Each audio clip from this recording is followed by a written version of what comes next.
So this is a ACOS, adjustable coilover spring, and I've got it on a ZJ.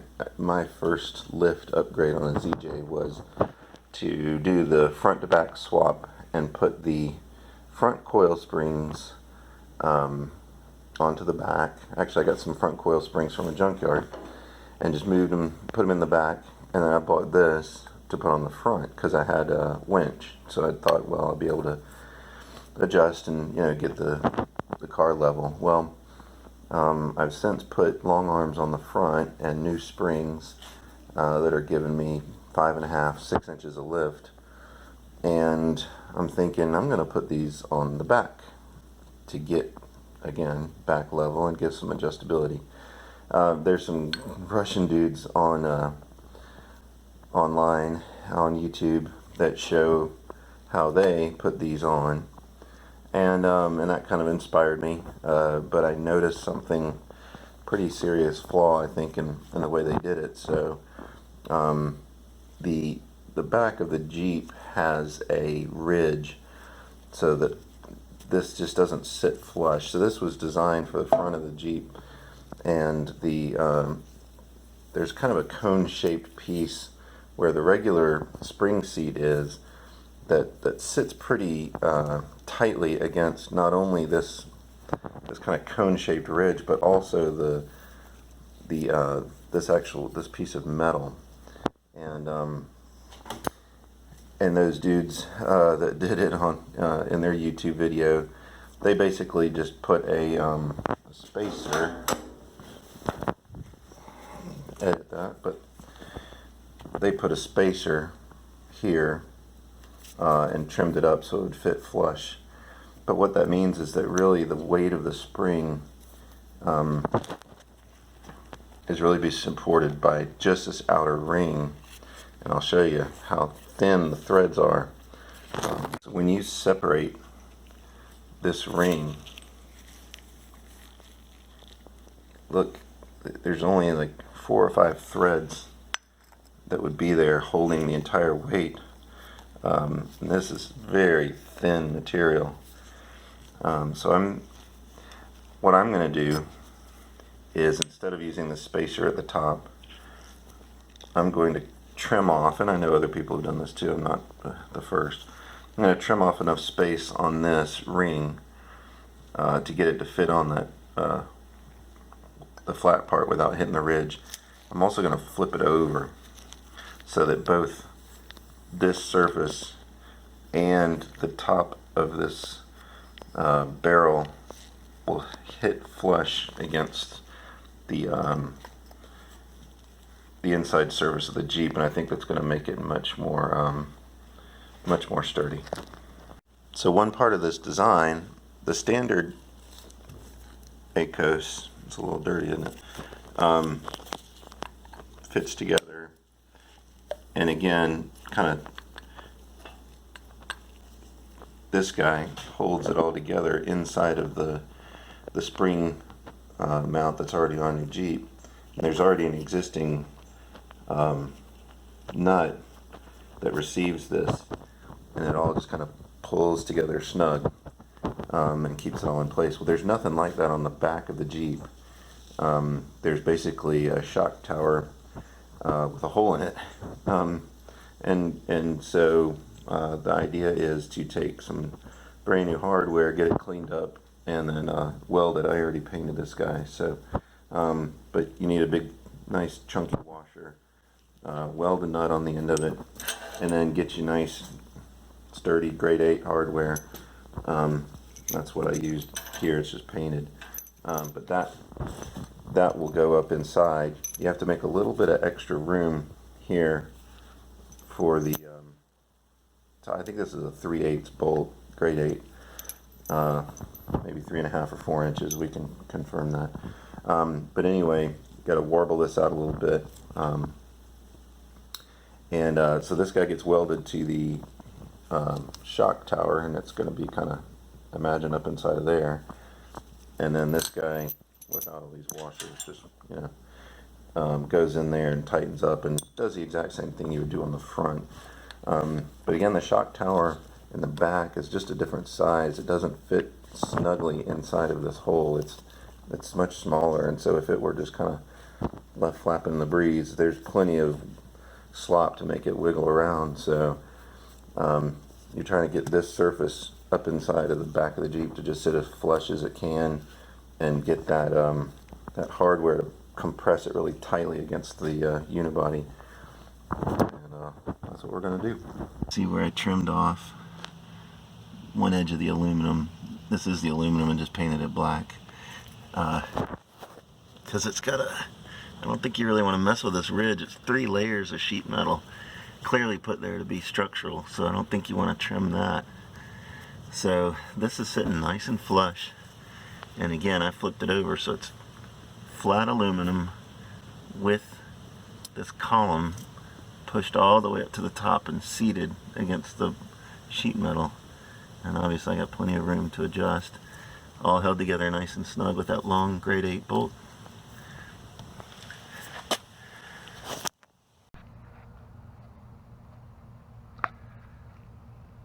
So yeah, I've actually already removed my lower control arm. I had to take it out to lengthen it. And I'm gonna have to adjust these uppers as well. Disconnected my shock. I've got the Jeep up on stands, so this is just flapping in the breeze. Hey man.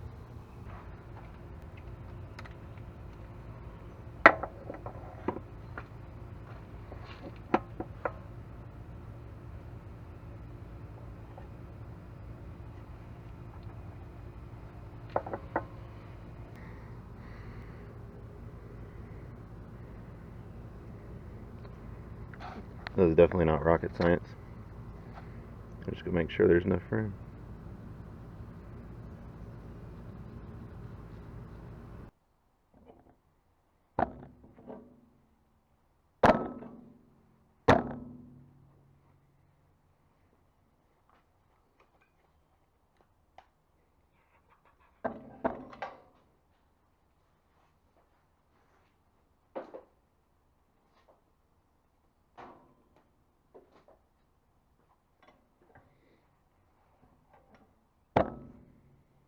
All right, here we go.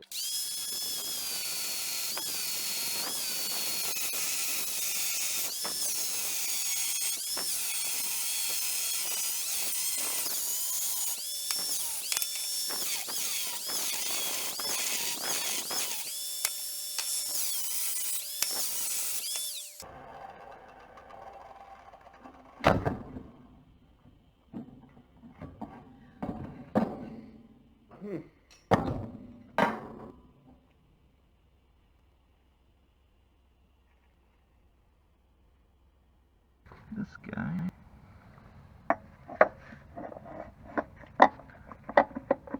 So you can see how much slop there is, but it definitely clears that. If you pull it really tight, it doesn't move. Okay.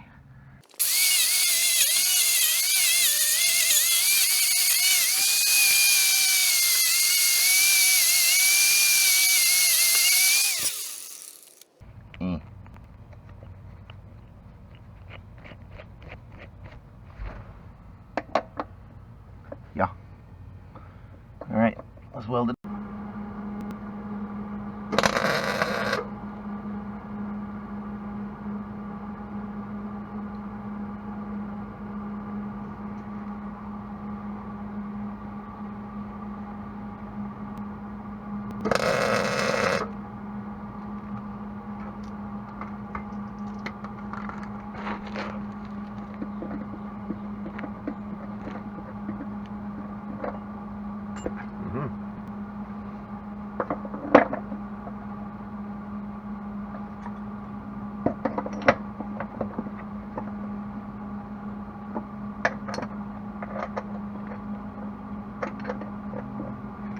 One thing I'm doing is I'm getting this flush so that this metal touches up here.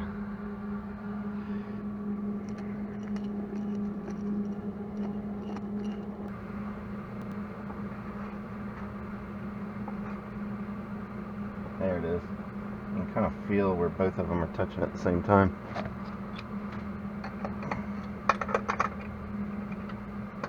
I'm concerned I got too much thread here.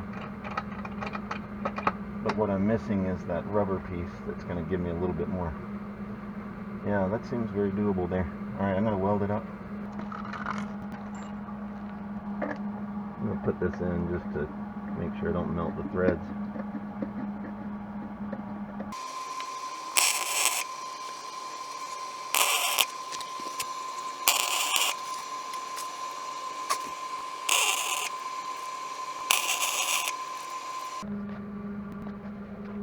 Alright, this is horrendous welding right now.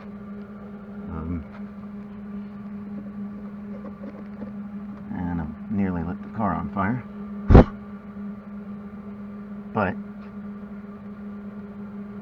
I'm going to clean it up and we're going to make it happen. Alright, so 7/8. I got to get this guy just a little bit bigger to allow me to actually put a socket on it.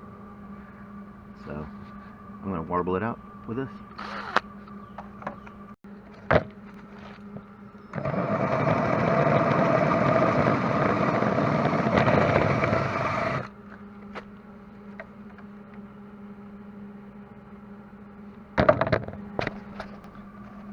The idea is I got to get a socket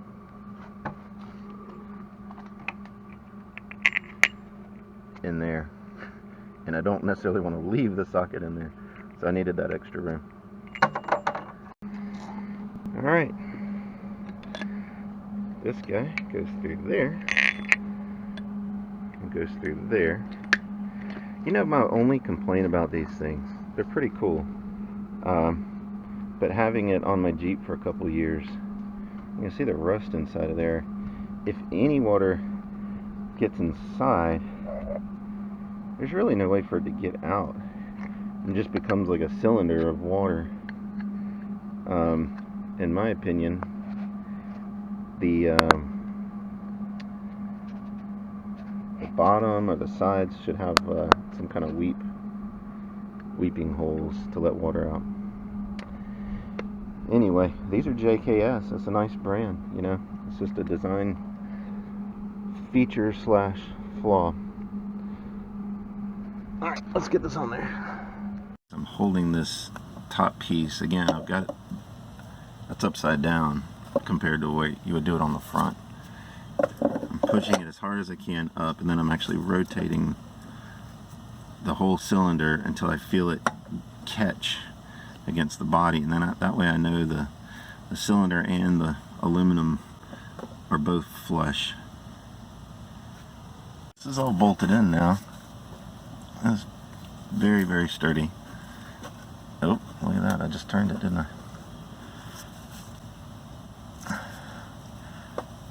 So maybe I have this turned a little bit too much.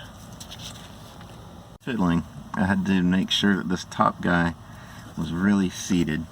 So I was tightening this up a little bit, giving a little bit of room, and then when I cranked this fully, couldn't turn it anymore. Then I fully snugged this up. You know, from my estimation, the only major stress that this thing gets is not necessarily up and down. It's really kind of side to side when the springs are flexing.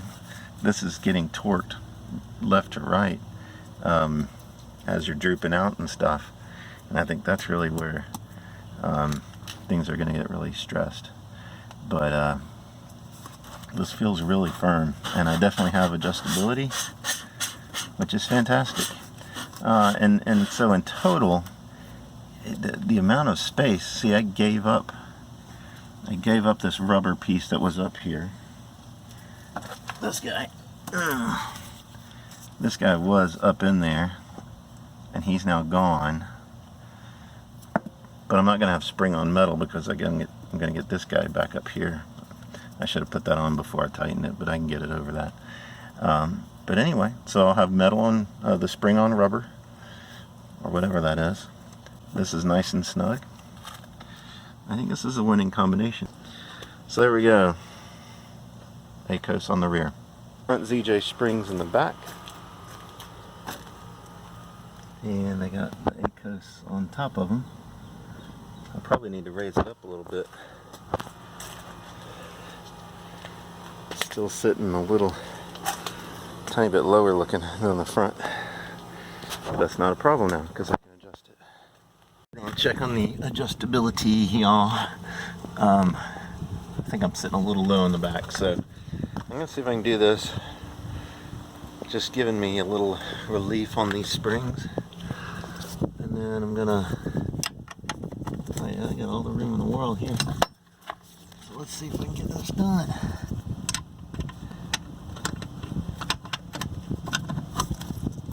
Oh yeah.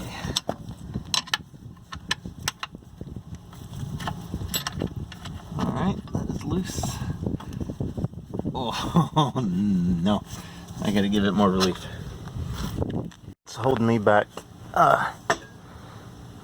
from drooping anymore was the shock. So I just released that. It dropped down a little more. We'll see if I can do it by hand again. No, I need to lift the car up more. Now once I do that, I can use my left hand to unscrew. About 1 3/8 now on this left side. I think I'll do the other side. Maybe 1 1/4 inches.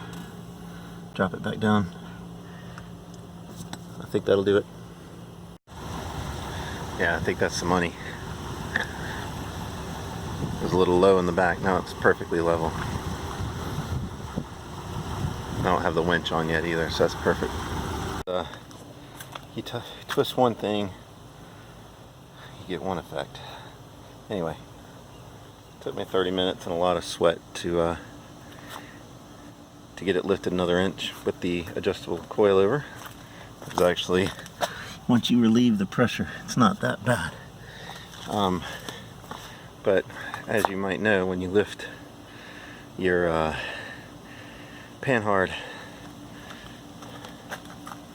so now I get to readjust my panhard. Fortunately, I have an adjustable one to center this darn thing back up. It's always something. So that thing is awesome because